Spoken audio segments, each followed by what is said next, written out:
tous, c'est la Vigilante et bienvenue donc pour les sélections de novembre, partie numéro 3 il me semble, donc dernière partie autrement dit, où je vais vous présenter 3 titres d'ici VF, donc le Batman Saga numéro 31, la légende de Darkseid et l'encyclopédie des super méchants. Alors on commence avec le Batman Saga, qui est sorti le 28 novembre, qui fait 5,60 €, avec une super couverture d'ailleurs de Secret Origins numéro 2, qui contient l'épisode 28 de Batman, 29 de Batman et Aquaman, qui pour l'occasion s'appelle de Batman et Robin, qui pour l'occasion du coup s'appelle Batman et Aquaman, 29 de Detective Comics, 29 de Batgirl et numéro 2 de Secret Origins. Donc vous avez peut-être remarqué la semaine dernière, on a eu le 29 de épisode 29 de Batman dans Batman Saga numéro 30 il me semble. Eh bien, c'est parce que le numéro 28 ne fait pas partie de l'arc Year Zero, mais fait bien partie d'une nouvelle série donc, qui sera éditée par, donc, qui sera écrite donc, toujours par Scott Snyder, qui en fait s'appellera Batman Eternal. Et qui sera une série qui sortira toutes les semaines, il me semble. Et donc pour l'occasion, ils ont décidé de faire un peu de pub pour Batman Eternal, donc la weekly série qui débarquera bientôt en VF, et qui elle est située dans le présent, contrairement à Year Zero, et c'est un épisode un peu preview qui nous qui donne un peu un nouveau statu quo créé par Batman Eternal. Et c'est vraiment un aperçu en fait. Snyder nous livre quand même une information assez capitale concernant un des personnages du Batverse. Le reste c'est pas extrêmement intéressant, mais en même temps le scénariste peut pas dire trop de choses sans spoiler Batman Eternal en fait. Donc au final c'est un épisode qui a pas beaucoup d'intérêt, mais qui pour ma part moi m'a donné envie de lire Batman Eternal, que je trouve plutôt sympathique. C'est pas un épisode de ouf, hein, c'est pas un preview de ouf, hein, mais c'est plutôt sympa. Et puis bah on verra ce que la série Eternal nous réserve. On continue avec l'épisode donc de Batman End qui ce mois-ci se concentre sur le personnage de Aquaman. Enfin ouais, donc c'est avec en duo avec Aquaman, donc Batman et Aquaman. Donc numéro 29 de la série Batman et Robin. Donc créé, donc série, il me semble, gérée par Tomasi, mais j'ai comme un doute. Ah, c'est ça, Peter Tomasi au scénario. Donc en Batman est en duo avec Aquaman, comme je l'ai assez répété, qui part à la poursuite de Ra's al Ghul car en fait, il s'est barré avec le corps de sa fille et de son petit-fils. Et c'est plutôt sympathique, c'est un team-up très sympa. Aquaman, je l'ai trouvé plutôt cool, même s'il a un rôle un peu superficiel. Mais c'est plutôt bon. Et j'ai trouvé ça. Enfin, les dessins, j'ai trouvé ça juste énorme. La relation entre Aquaman et Batman est super classe. Puis regarde, genre de plus blanche, quoi. C'est ouf. Donc, non, franchement, c'est très bon. Rien à redire. Et j'attends la suite. J'attends la suite parce que c'est vraiment très bon. Et le cliffhanger de fin nous dit avec qui Batman fera équipe la semaine prochaine, enfin le mois prochain. Et j'attends de voir parce que ça a l'air d'être énorme. Ensuite, on passe à la fin du run de John Lyman. Donc sur Detective Comics, il me semble. Je vais pas dire de bêtises, mais je suis presque sûr que c'est ça. Ouais, c'est ça. Donc fin de l'arc Gothapia, que j'ai trouvé plus. Enfin, le début, j'avoue que j'ai trouvé ça hyper cool au début. Et en fait, j'ai trouvé qu'au fur et à mesure, ça se. Bah, comment dire? Au fur et à mesure, ça se dégonflait comme un ballon. C'était de moins en moins bien. Et la fin, elle est vraiment bof, quoi. Alors que, bah, putain, ça partait vachement bien au début. Par contre, les dessins sont toujours aussi jolis. Mais je suis dégoûté parce que le début, ça partait trop bien. C'était trop classe. Il y avait un vrai mystère autour de ça. J'aurais bien aimé un arc légèrement plus étendu. À la limite, peut-être même plus travaillé, mieux écrit. Mais au final, non, on n'a pas eu. On n'a pas eu. Batgirl, je vais pas vous en parler pour une seule et unique raison, c'est que j'ai arrêté de lire Batgirl en fait au dernier numéro. Donc je sais pas trop ce qui se passe. J'ai arrêté de lire Batgirl, pourquoi? Pour la simple et unique raison que j'ai trouvé que ça partait complètement en sucette. Et donc j'ai lâché l'affaire. Voilà. Mais j'essaierai de me remettre à Batgirl un de ces jours. On passe ensuite à Secret Origins numéro 2, donc, qui nous raconte les origines de Batman. Personnage ultra mystérieux. Non, j'abuse. Mais voilà quoi, les Secret Origins, je sais qu'il y a des numéros hautement plus cool, genre Aquaman, Cyborg, Cyborg je troll un peu, mais bon. Genre Aquaman, Green Arrow, Harley Quinn. Bon, c'est des personnages, même si on connaît un petit peu leurs origines, mais encore, je suis pas sûr que tout le monde connaisse celle d'Aquaman. Ça serait bien quoi, ça serait bien, parce que bon, Batman, Superman et Nightwing, bon, on les connaît, certes, et ça fait toujours du bien de les revoir un petit peu, mais c'est du vu et revu, quoi. Donc, des personnages moins connus du grand public, ça serait mieux, je pense. Voilà. Donc, je mettrais à ce Batman Saga 31 la note de 4 sur 5. On passe ensuite à la légende de Darkseid. Donc la légende de Darkseid, c'est un one-shot de la gamme Nemesis, donc sur les méchants de l'univers DC. Sorti le 28 novembre également, ça coûte 22,50, ça fait 256 pages. Ça regroupe les épisodes 1 à 6 de la série Legends, plus Jack Kirby Forward numéro 2 et 5, Superman 3, Superman Adventure 426 et Action Comics 586. Ouais, c'est des trucs des années 80, ouais, oui, c'est pas des trucs nouveaux, hein. Même si la couverture montre le dark side de la Justice League New 52, ça n'a aucun rapport.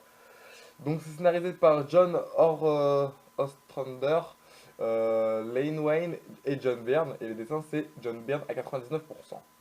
Alors, pour l'histoire, en gros Darkseid il s'emmerde un peu sur Apocalypse. Du coup, il décide de mettre à bien les légendes de la Terre et en gros, du coup, il décide aussi de les humilier parce qu'il lance ses cibres, donc spécialistes en manipulation sur la Terre, afin d'instiller le doute dans l'esprit des gens et les faire détester les super-héros. Et du coup, Captain Marvel, Robin et d'autres plus d'autres super-héros, on va dire moins connus du grand public comme que la Justice League, vont morfler pendant que Superman lui sera sur Apocalypse au calme. Il va essayer de se battre avec un tyran local.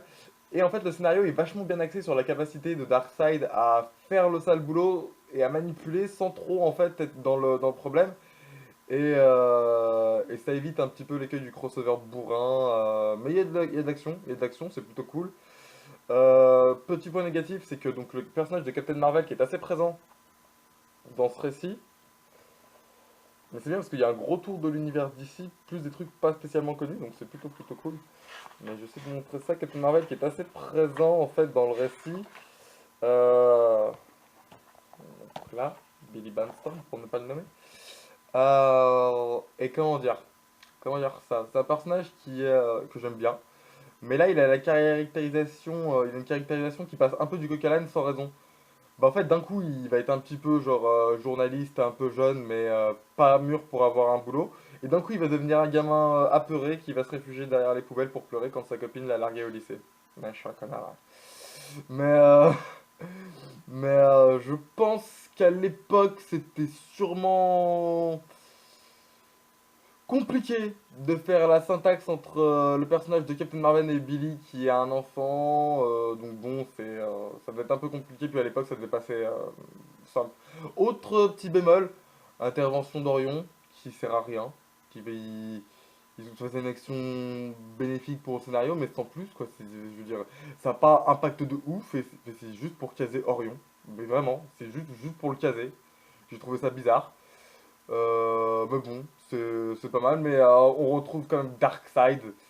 Et ça, c'est la classe parce que Darkseid. Enfin, c'est marrant parce que quand même, à un moment, il se retrouve devant Darkseid et puis il fait bon, eh ben on y va maintenant. Je fais ouais, ok, pourquoi pas. Tu pouvais y aller un petit peu plus sur la point. Enfin, sur le lien entre Darkseid et Orion, il y avait des trucs à faire, non, mais bon, pourquoi pas. Mais bon, c'était. Voilà quoi. Et c'était plutôt. Mais franchement, dans le scénar, c'est plutôt cool. Tu vois vraiment bien que Darkseid est un putain de manipulateur, calculateur qui avait préparé son coup et tout, qui arrive à mettre à mal les héros, enfin, qui arrive à vraiment les calmer pour de bon, quoi. Par contre, ce qui me fait bizarre, c'est que en fait, la Ligue, parce qu'à un moment, il y a la Ligue de Justice, mais c'est pas la Ligue qu'on a l'habitude de voir, c'est une Ligue enfin, vachement composée de second couteau. Enfin, je veux dire, t'as Marcel Manhunter et tout, mais mais les autres, waouh, putain, quoi. Sérieusement, qu'est-ce qu'ils foutent là? Les autres, tu sais pas trop pourquoi ils sont là, mais ils sont présents dans le récit. Alors, bon, pourquoi pas, hein, mais tu te demandes un petit peu, qu'est-il arrivé à la Ligue de Justice des origines, quoi. Les Batman, les tout ça, qu'est-ce qui leur est arrivé? Bah, ils sont là, mais ils arrivent à la fin, quoi. que je trouvais ça bizarre. Mais bon, pourquoi pas. Pourquoi pas. Mais le combat final avec toute la ligue, la Fate Wonder Woman, Dr. Fate Wonder Woman, Batman, Superman, Green Lantern, Flash, c'est juste épique quoi. Donc allez-y, c'est que du bon. Pour ce qui est des dessins, c'est du 99% dessiné par John Byrne, à part l'épisode Adventure of Superman. C'est très joli. C'est du dessin d'époque, hein, donc faut aimer. Si on n'accroche pas au vieux dessin, ça va pas être possible. Hein. Mais il y a des planches vachement classe quand même. Et il en impose Darkseid sur certaines planches. Donc non, c'est plutôt pas mal. Les visages sont plutôt cool, peu détaillés, mais bon, les émotions passent bien et Byrne pardon, a un style très très cool. Donc non, franchement, rien à redire là-dessus. L'unique chapitre donc qui est dessiné par Jerry Audrey est lui l'exact contraire de Jack Kirby. Les détails sont très très très très détaillés. Par contre, les scènes d'action sont un peu figées, quoi. C'est décevant. Mais dans l'ensemble, c'est très très classe. T'as quand même. Tu vois un petit peu les super-héros faire leur boulot. Genre, vraiment, t'as Batman face au Joker. Enfin, c'est. Enfin, t'as la Suicide Squad aussi avec Deadshot et tout qui font une petite apparition. C'est plutôt cool. Puis les dessins. Moi, je trouve que les dessins d'époque ont un style de ouf. Genre Batman. Je trouve il est plus classe avant que maintenant, même si les dessins d'avant sont très très très stylés. On passe ensuite au main event, mesdames et messieurs, clou du spectacle. Super vilain, histoire et origine. Qui est en fait en gros une encyclopédie des méchants. Donc c'est édité par Huggin and Mummins. Ça vaut 34 € et quelques. Et la couverture en fait elle est magnifique. Mais au lieu de se taper ça, de regarder là et de faire comme ça pour voir la couverture, ils ont eu une super idée. Aussi, ce qui est super bien, et ce que je vais faire maintenant, c'est que ça s'enlève en fait et que c'est la même chose dessous. Hein, parce que c'est un peu chiant ça. Voilà. Donc là, c'est déjà beaucoup mieux. Et là, puis on a la couverture intégrale, sans petits trucs. Mais pour éviter d'avoir à tourner le livre et à se prendre la tête, Huggin and Mummins a eu la super idée de nous la mettre en poster. Et je dois avouer qu'elle claque sévère quand même. Hein? All super villain, donc tous les méchants de l'univers d'ici. Et c'est plutôt cool, parce que c'est réédité, donc évidemment, dans l'encyclopédie, il y a une petite partie sur les New 52 donc, du personnage concerné. Et là, niveau personnage, c'est la folie. Hein. C'est la folie, parce qu'en fait, il y a vraiment tout le monde, quoi. Il y a tous les enfin, il y a vraiment la grande partie du Multiverse classée en plus par catégorie. C'est-à-dire que... Alors, il faut juste que je retrouve le sommaire.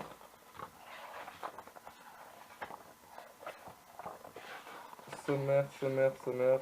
Voilà, donc il y a 10 catégories. Donc il y a les méchants de Metropolis. Faut que je vois parce que j'ai pas tout en tête. De Metropolis, enfin donc de Superman, de Batman, de Wonder Woman. Il y a les méchants souverains du mal, c'est un peu les gars genre Darkseid, Vandal Savage, etc. Il y a les ennemis de Green Lantern. Les ennemis un petit peu mercenaires, genre Black Manta et comment il s'appelle, Black Manta, Deathstroke, etc. Il y a les ennemis de Flash, les ennemis un peu scientifiques, genre que, comment il s'appelle, merde, j'ai plus, Docteur Hugo Strange, là, c'est ça. Puis après il y a les monstres et expériences, comment il s'appelle, genre le Parasite, Métallo, tout ça. Et puis après il y a les équipes, genre le syndicat du crime, etc. Par contre il y a de très belles planches, de très belles images qu'il faut absolument que je vous montre. Parce que sur certains personnages, ça claque, mais c'est juste beau, quoi. Genre de Darkseid, il y en a une sur Darkseid qui est magnifique. J'arrive à la retrouver. Pouah. Oh là là. Le Joker, il y en a une très jolie sur le Joker. Que j'arrive à retrouver aussi. Comment je la retrouve? Le Joker. Nanana. Bim. Il y en a une sympa aussi sur le Doomsday. Putain, Doomsday. Voilà. Et il y en a une très sympa aussi sur le syndicat du crime d'Amérique. Enfin, sur le Crime Syndicate of America. Donc, le penchant de la Ligue des Justiciers d'un autre monde. Je la retrouve, elle est ouf, elle est ouf, elle est ouf. Hop là! Crac. Donc voilà, mais c'est bien parce qu'il y avait des méchants très connus, donc Lex Luthor, le Joker, etc. Mais il y en a des moins connus, genre Shimeo, Toyman. Enfin, il y a vraiment un large tour de l'univers d'ici et c'est très très bien, c'est très joli. Il y a de très belles planches, il y a des descriptifs. Tout est parfait dans ce livre, je ne peux que vous conseiller d'acheter. Et si vous n'êtes pas trop super vilain, il y a la même chose en super-héros. Voilà, c'est tout. On va tout de suite se retrouver pour la review des séries télé de cette semaine et de la semaine dernière. Salut!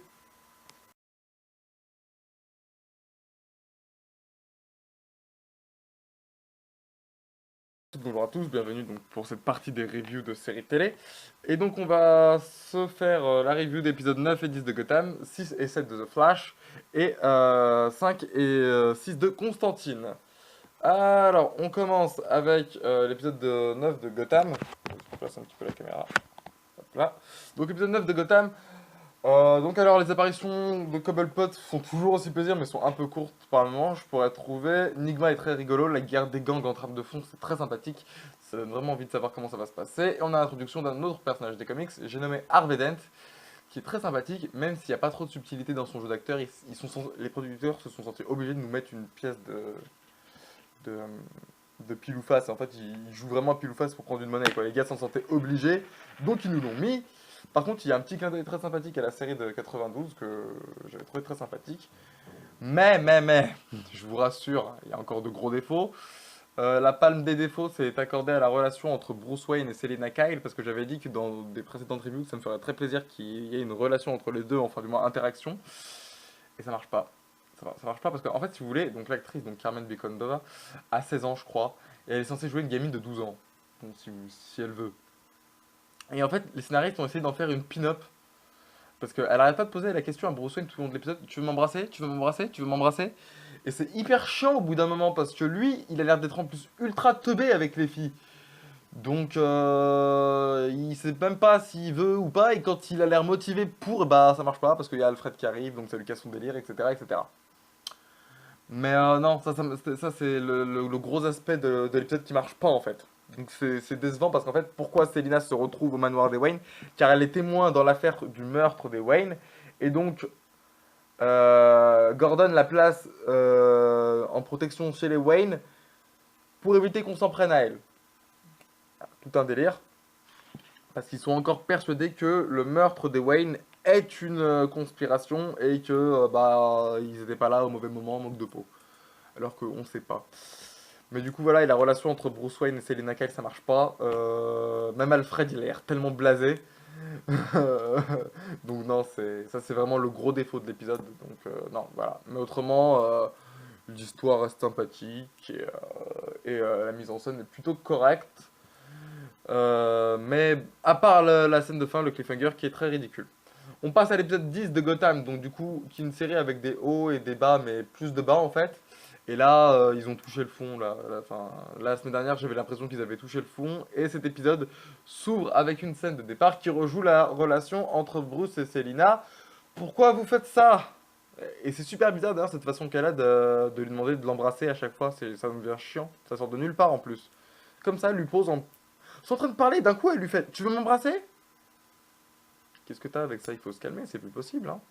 On demande pas comme ça aux gens comme ça dans la rue. Hein. En tout cas.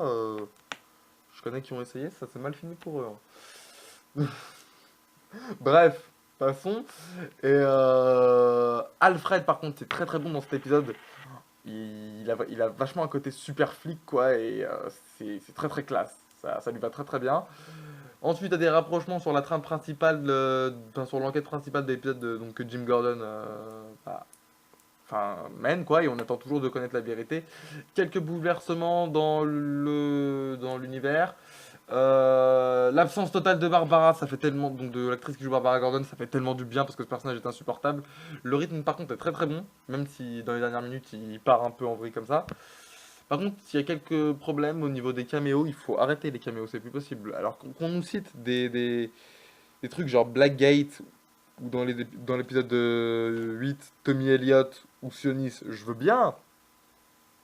Mais pourquoi vous nous mettez encore ce personnage de Poison Ivy? Pourquoi? Il sert à rien, il fait flipper. Bon bah ouais, par contre il fait flipper. Hein. Elle a l'air d'être un peu psychopathe la jeune fille dans sa tête. Mais il sert à rien dans l'intrigue, donc bon. Voilà. Par contre, on nous cite Blackgate. Il y a une blonde qui ressemblait vachement à. Des danseuses blondes qui ressemblaient vachement à Harley Quinn, en fait, quand j'y repense. Et réouverture de l'asile d'Arkham. Ça fait plaisir. Ça fait vachement plaisir. Bon, voilà. Et puis, pas assez de pingouins, par contre, dans cet épisode, j'ai trouvé quelques problèmes de montage. Mais par contre, l'épisode est de bonne facture, puisqu'ils ont arrêté cette idée de relation entre Bruce et Sidney. Ils ont arrêté. Merci. Merci. Ah, en fait, arrêtez de me faire plaisir et faites les épisodes comme vous le sentez. Hein, parce que, ça marche pas quand vous essayez de faire plaisir aux gens. Hein. Voilà. My name is Barry Allen, and I am the fastest man alive. Donc du coup, on passe aussi à l'épisode 6 de The Flash, que j'ai apprécié, même si l'épisode reste assez classique. L'histoire est simple, le méchant est pas intriguant outre mesure. Mais bon, voilà quoi, c'est sympa. Tout est lié, tout roule de manière assez fluide, donc pas de problème. Les effets spéciaux sont plutôt classe pour une série télé. Par contre, le seul défaut, c'est le même qu'à chaque épisode, c'est Iris West qui parle avec The Strake, donc la tâche comme il l'appelle en VF. Ça fait tellement syndrome Lois et Clark, syndrome le flou en fait dans Smallville, à partir de la 8ème saison, où Lois donc, travaille au Daily Planet et commence à écrire sur un mystérieux bon samaritain de Metropolis qui sauve les gens, et que vu qu'il bouge trop vite, vu qu'il a la super vitesse, quand Jimmy Olsen le prend en photo, il est flou, et donc il l'appelle le flou. Et c'est ultra relou parce qu'il l'appelle le flou pendant 2 saisons. Donc soit les 2 dernières saisons, donc la 8 ou la 9, où il est censé de... La 8, la 9 et la 10 même, 3 saisons, où il est censé devenir Superman, quoi. C'est un peu relou, hein. Mais bon. Donc voilà, il y a ce syndrome-là qui m'agace dans cet épisode-là. Il y aurait tellement mille autres façons de développer cette relation, mais non, il préfère passer par un cliché, bah pourquoi pas, ça brise un petit peu l'épisode. Heureusement qu'il y a l'équipe de Starlab qui est là, avec des vannes très sympathiques, un petit charabia scientifique qui fait toujours plaisir à entendre, et le docteur Orison Welles qui est toujours aussi mystérieux et très classe. Chaque épisode on en apprend un petit peu plus et c'est juste énorme. Aussi, action énorme, c'est le coup de poing supersonique de Flash. J'avais trouvé ça énorme parce que ça m'a rappelé en fait le coup spécial qu'il a dans Injustice. Et en fait, c'est juste la plus grosse droite de l'univers quoi. Il prend son élan, il recule, il court, et là il revient et bim, il met une grosse droite. Donc j'aimerais voir des actions comme ça plus souvent parce que c'était juste énorme. C'était juste très bon et l'épisode est au final très très bon. Et j'adore. Et puis la nouvelle petite scène à la fin est juste monstrueuse quoi. Donc je peux que vous le conseiller parce que la série Flash est juste énorme et c'est pas mon collègue Bat Slayer qui me contredira, je pense. On passe ensuite à l'épisode 7 qui restera pour ma part l'un des plus anecdotiques. Il est pas mauvais, il est pas bon en fait, il est bouche-trou en fait. Il développe 2 intrigues sans rapport avec l'une avec l'autre en fait. Et sans rapport en fait aussi, ça apporte rien au scénario général, à l'intrigue principale, donc bof. C'est un épisode de distraction quoi, l'épisode dont pas vraiment, les personnages n'évoluent pas vraiment, les ennemis rencontrés sont pas assez développés je trouve. Et représentent une menace que en gros, tu t'es inquiet pour le personnage mais tu sais que ça va bien se finir. Donc bof. Les seuls passages marquants de l'épisode sont ceux concernant Orison Welles, qui est toujours aussi mystérieux et qui est juste énorme à chaque fois. Donc comme chaque épisode depuis le début de la série, on brûle de savoir qui est ce personnage et chaque épisode on nous l'utilise un petit peu, et puis bah voilà quoi. Donc c'est sympa mais c'est sans plus. L'épisode fournit un bon divertissement avec un rythme plutôt convenable, donc rien à redire. Euh, voilà, c'est bon mais sans plus. Et sans que ça soit exceptionnel. On peut saluer par contre l'apparition de Togman qui était présente durant la saison 2 de Arrow, qui l'a fait un petit caméo, ouais, pourquoi pas, ça nous montre vraiment bien qu'il y a un crossover entre les 2 séries, qu'il y a un univers partagé, mais c'est sans plus, mais j'attends l'épisode de cette semaine là, donc du 3 décembre, The Flash versus Arrow, ça va être énorme. My name is John Constantine, and I'm an exorcist. Du coup, Constantine épisode 5. On passe à la série Constantine qui s'ouvre sous l'apparition d'un nouveau personnage des comics, j'ai nommé Jim Corrigan, qui est témoin d'un meurtre assez surnaturel Et c'est le point de départ de l'épisode, puisque du coup, John Constantine va se ramener. Et en fait, il va se rendre compte que c'est pas la seule affaire surnaturelle à ce moment-là en Nouvelle-Orléans. Et en fait, Constantine va se rendre compte que toutes les affaires sont liées. Et donc, du coup, avec Chaz, Zed et Jim Corrigan, ils vont aller. Ça va les conduire directement à un autre ennemi des comics qui, pour le coup, a besoin aussi de l'aide de Constantine. J'ai nommé Papa Midnight. Et l'histoire est assez simple, mais terriblement efficace et juste énorme. Donc ça nous offre en fait donc ce truc là en fait qui fait que il y a deux histoires, ça oblige le petit groupe à se séparer et donc on a deux tandems, un avec Jim Constantine et Papa Midnight d'un côté et celui-là il est juste monstrueux quoi, les personnages donc qui doivent s'allier bah contre ce qui perturbe la magie vaudou de Papa Midnight, bah c'est juste monstrueux la relation entre les deux parce qu'ils sont ennemis, mais en même temps ils doivent s'allier, et eux en fait ils vont surtout se concentrer sur la partie magique de cette affaire et essayer de la résoudre. Et c'est juste monstrueux quoi parce que bah ils se détestent, mais en même temps ils doivent régler l'affaire sans trop s'entretuer, parce qu'ils n'arrêtent pas de se lancer des petites piques sur leurs échecs, leur famille, etc. Donc c'est vachement intéressant parce qu'on en apprend un petit peu plus sur le passé de Constantine et Papa Midnight, même s'il y a toujours du mystère placé sur leur histoire. Et ça nous montre en fait que bah, les deux se connaissent vachement bien et connaissent chacun l'histoire de l'autre, alors que le spectateur, lui, bah, il est complètement paumé. Et c'est juste énorme. Le second tandem, lui, nous montre Jim Corrigan et Zed. Et j'ai vachement bien aimé le personnage du flic de Corrigan, c'est juste énorme.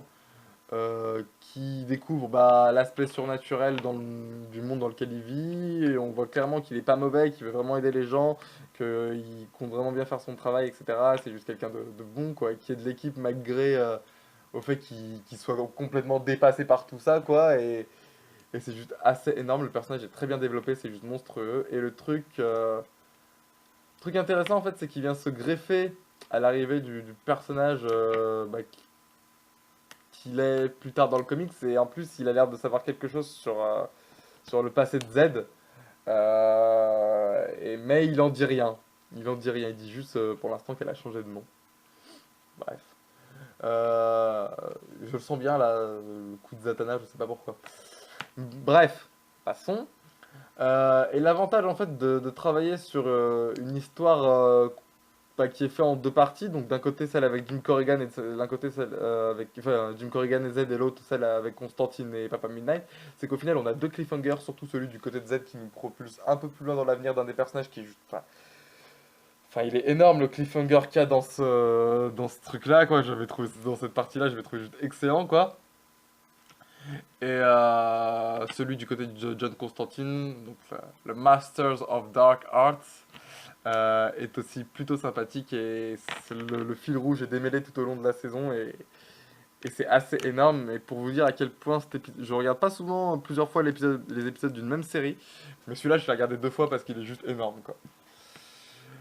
On passe ensuite à l'épisode donc de samedi ou vendredi dernier, donc l'épisode 6, donc, qui était plutôt différent de à quoi je m'attendais, du coup, qui m'a fait réaliser que l'adaptation de l'univers de Constantine proposée en ce moment par David S. Goyer et la NBC n'a proposé qu'une sorte de préquel d'adaptation, je dirais, du comics Hellblazer. Pas Constantine, mais Hellblazer, je m'explique. Hellblazer est un truc vachement plus réaliste, et donc certes, il y a des démons, tout ça, etc. Mais là, ça passe vraiment par de l'exorcisme, du démon, un enfant possédé, et je me suis retrouvé vachement plus dans une série Hellblazer que dans une série Constantine avec de la magie et tout. Et non, et au final, j'ai trouvé ça très très bon. C'est un bon épisode, et c'est vraiment très sympa. Mais bon, c'est une version américanisée, certes, de Hellblazer, hein, parce qu'il faut savoir qu'à la base, le personnage est british. Et donc, non, c'est vraiment pas mal. C'est vraiment très pas mal. Et par contre, petit point noir dans cet épisode, je sais que beaucoup de fans de cette série n'aiment pas ce personnage, mais moi, personnellement, je l'adore. C'est le personnage de Z. J'aime bien ce personnage, j'aime beaucoup ce personnage, et donc du coup, elle est pas présente dans cet épisode, et du coup, le fait qu'elle soit pas présente, c'est quand même bien, parce que, en fait, du coup, ça permet de se concentrer sur le personnage de Constantine, et non Z et Constantine. Du coup, le passé de Constantine est évoqué, mais pas développé, enfin, légèrement. Mais voilà quoi, puis la relation qu'il entretient avec le reste du casting, elle est vachement bien faite. C'est un homme solitaire, personnage légèrement maudit qui abrite la culpabilité qui le ronge derrière un espèce de cynisme, un cynisme limite attirant quoi, et c'est juste énorme. Et Matt Ryan nous l'incarne parfaitement bien, cette personnalité de Constantine, et du coup, c'est un Constantine qui retrouve les mêmes distractions qu'il a dans le comics, à savoir la clope, l'alcool, le sexe, etc. Scène de début où il se réveille chez une meuf complètement déchirée. Bon, on comprend qu'il a passé la nuit avec, et qu'elle elle lui dit faut se barrer parce que mon copain va arriver, etc. Et puis lui qui se barre, enfin, c'est juste excellent quoi, j'avais trouvé cette scène monstrueuse. Et la cigarette. La cigarette. J'avais vachement peur. J'avais vachement peur de ça avant que la série commence parce que bon, vous savez que maintenant aux États-Unis on n'a plus le droit au puritanisme américain, tout ça. On n'a plus le droit de montrer quelqu'un en train de fumer. Et dans une série télé, du moins. Et là, dans les dernières secondes de l'épisode, putain, c'est juste. Mais c'est juste énorme quoi, c'est une mention spéciale. Le mec il a sorti son paquet, il a mis la cigarette dans la bouche, il l'a allumé. Bon, il a pas fumé en recrachant de la fumée, hein, mais c'était juste monstrueux quoi. J'avais trouvé ça énorme, c'était juste énorme. Limite les gars, on n'avait plus rien à foutre et j'avais trouvé ce truc juste excellent quoi. Donc c'est vachement pas mal. Et voilà. Donc en ce qui concerne l'esthétique de l'épisode, c'est très sympathique. L'esthétique est plutôt cool. La mythologie du comic c'est pas spécialement respecté de ouf. On nous parle juste du fait que John a tenté de se suicider en étant plus jeune. On fait référence aussi à sa sœur, qui est un des personnages du comics. Enfin, une de ses sœurs, parce que je crois qu'il y en a plusieurs. Et enfin bref, j'avais trouvé ça vraiment pas mal. Et c'est un épisode au final plutôt sympathique, plus dans l'univers Hellblazer que dans l'univers de la série Constantine New 52. Et en gros, c'est un épisode assez sympathique qui amène un bon souffle d'espoir pour la série. Et le fanboy peut se demander à quand Swamp Thing, à quand Zatanna, et est-ce que ce truc de la cigarette va devenir aussi flagrant qu'il l'était dans cet épisode. Et il va l'être à chaque fois, je l'espère en tout cas. Mais surtout, à quand une saison 2, parce que il est possible que la série soit pas annulée mais stoppée et qu'elle n'aurait que 13 épisodes. Donc c'est à voir. Mais j'espère vraiment que la série va charmer un public et va bien s'en sortir et qu'au final on aura une saison 2. Voilà. Donc c'est tout pour ces critiques de la semaine. Quant à moi, je vous donne rendez-vous durant le mois de décembre, parce que le mois de décembre sera un peu spécial. Il y aura les sélections de décembre, partie 1 et 2, et une vidéo spéciale à Noël. Voilà, quant à moi, je vous dis... Et la vidéo bilan aussi. Quant à moi, je vous dis à bientôt pour une prochaine vidéo. Salut!